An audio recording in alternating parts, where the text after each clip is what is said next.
Hello everyone, welcome to WebDev Baba. In this video, we'll be talking about user authentication and why do we need user authentication and how to develop a user authentication system and what are the key concepts related to user authentication. Right, so let me first show you how the user authentication works. Most of you are familiar with it, but still, let's have a look at it. This is a simple web app that I developed, which basically allows a user to sign up, and if he has already have account, he can sign in to the system, right?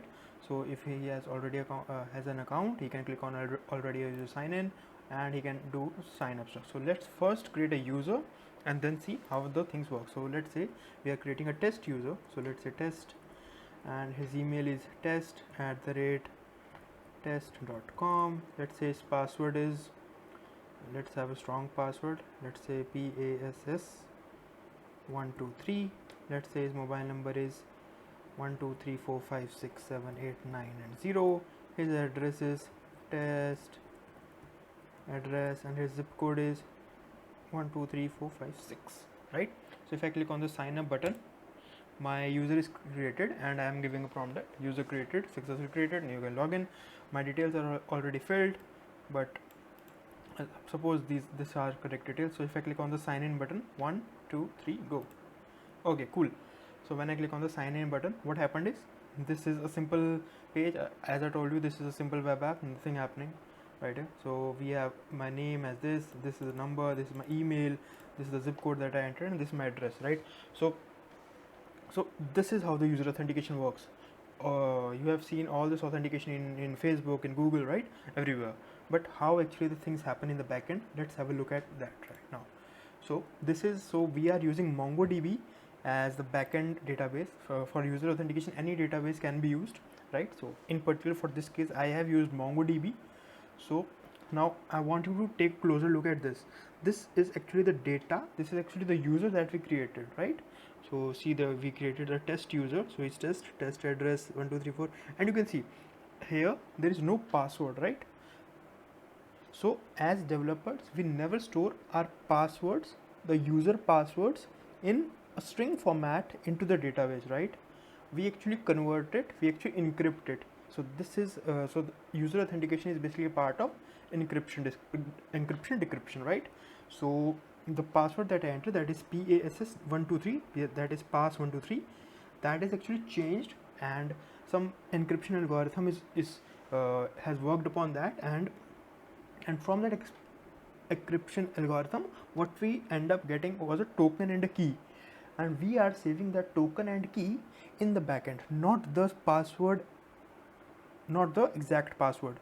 Now why do we do that? Why do we don't store actual password in the backend? Let's say that at any point of time your database got leaked. Just remember the case with Domino's. Most of the users their database was leaked and all the details were leaked out, right? So let's suppose in that case, if they were using the password as a string, they are storing the data. So the hacker or the place where the database was leaked will be knowing all our passwords, right? And if you see the trend in India, the passwords are almost same. Okay, so that will be a major problem. So as developers, never save their data, the string, the password in the exact format in the backend, in the database itself. So they perform some encryption algorithms to do so, right? So if let's suppose my database got leaked, then also the user, the hacker will be having the token and the key, but they won't be able to decrypt it because they won't be knowing what the algorithm that I used for this encryption, right? Because there are tons of encryption algorithms that we used. Now for the tutorial purpose, I'm going to tell you the algorithm that I use. I'm using the Fernet algorithm. The Fernet is actually a Python library, inbuilt library in cryptography module that I am using for this encryption. Now let's dive into the code and look at how the things are working.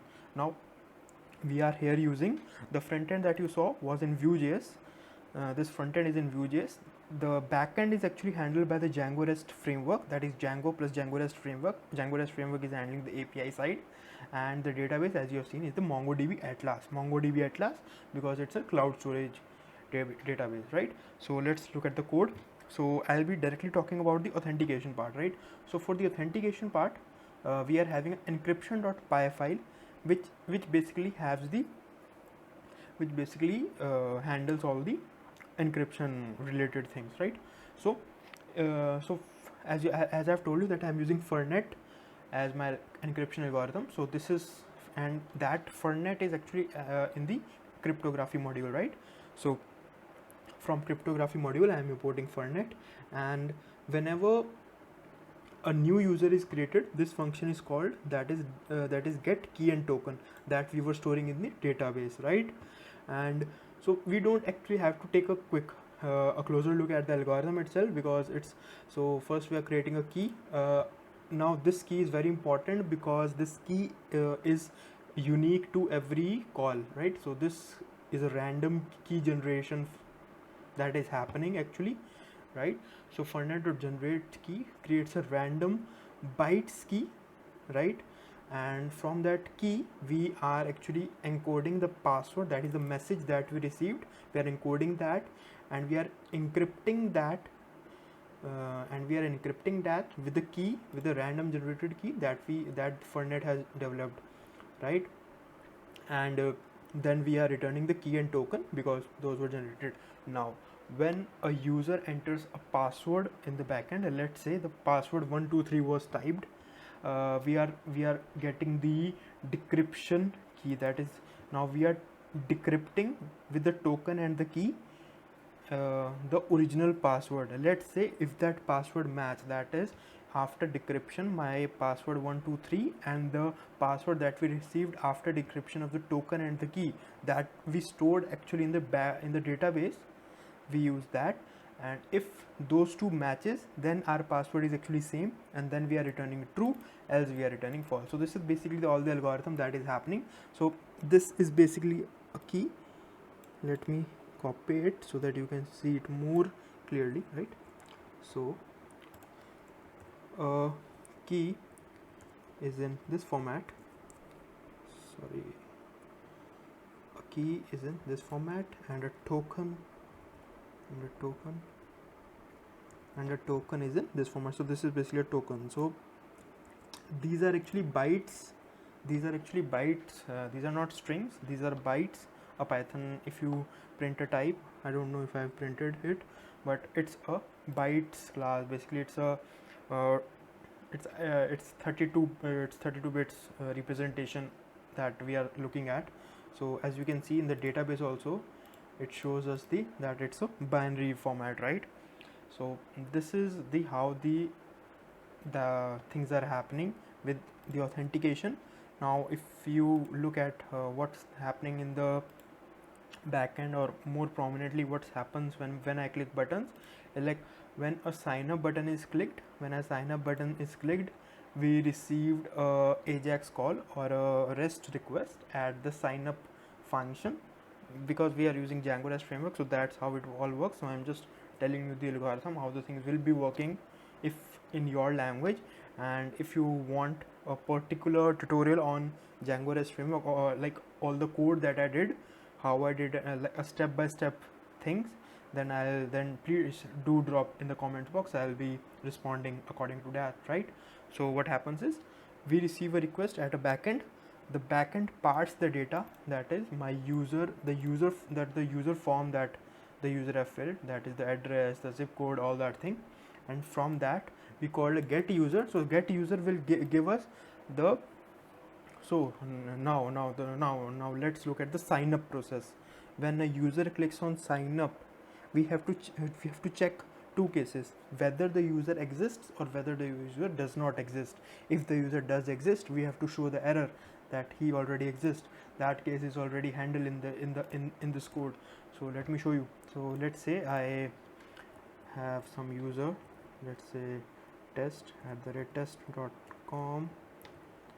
I think this was the email ID that we used. Let's say I am typing anything randomly, 123 at 9 10, a random 1 2 3 4 5 6. So I think this email ID was there already in the backend. So yes, so we got a prompt that user already exists. So what is happening when a sign up request is sent in the backend, we have to check whether that user is already present in the in our database or not. So test@test.com is already present in our database. So the get user is basically querying the database, and if you can see the this user details, if its status is 404, that is not found, we are saying that this user will be created, that is add this user. And if a response is returned, that is a user already exists, then we are saying that user already exists, right? And when a sign in button or when a sign in call is made, then we actually have to check from the database that whether the user exists or not. So in both the cases we have to check whether the user exists or not. So if the user does not exist, we have to say that user not found, and if the user does exist, we will be doing the encryption, and we will be doing the decryption of the password that the user has sent to us from the front end to the back end. And then we will take a look at that, and if that password matches, we will be prompting him or her to this page. Oh, sorry, this is wrong password. What was the password that we entered? Password 123 and sign in. So we will be prompting him to the next page, else we will be giving him error. So this is how the encryption works and the authentication works. And if you want a dedicated tutorial on how I coded all these things, do drop in the comment box. I'll be making sure that I make a quick series of video, like in 1 or 2 videos I'll be covering all the authentication with code.